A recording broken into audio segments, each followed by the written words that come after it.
Hi there. GitHub versus GitLab. It can start passionate debates in the software community. There are strong supporters on both sides. You might be wondering, is one better than the other? Let's find out.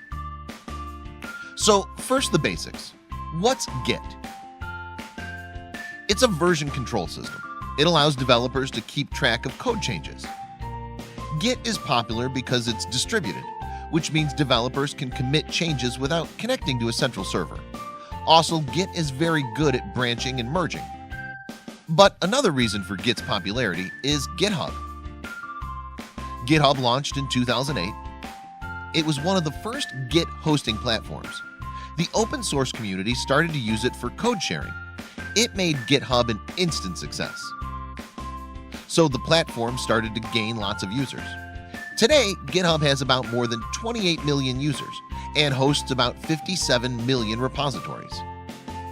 Recently, Microsoft has acquired GitHub for a jaw-dropping price tag of $7.5 billion. The acquisition has stirred up controversy in the open source community.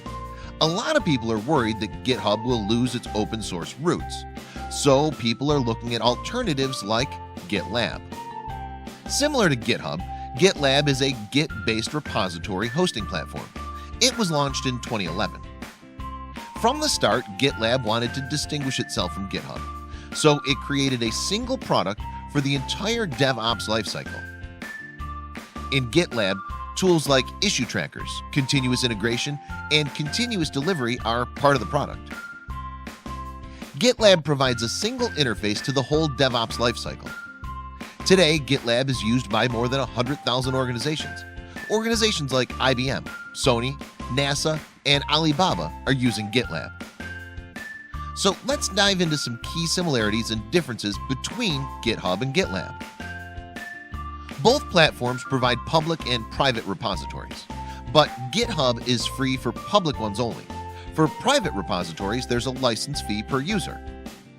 On the other hand, GitLab allows unlimited private projects and collaborations for free. GitLab only charges for the use of its integrated DevOps tools. It also has friendlier pricing for self-hosting. And GitLab has better granularity for user permissions.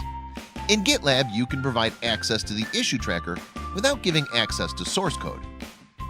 On GitHub, you can easily add tools for continuous integration, continuous delivery, or bug tracking using the plugin architecture.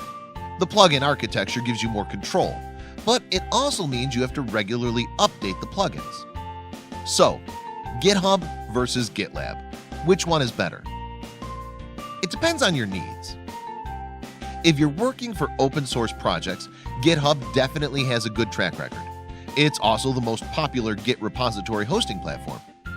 So you can expect to find lots of developers who are comfortable using GitHub, and its interface is faster.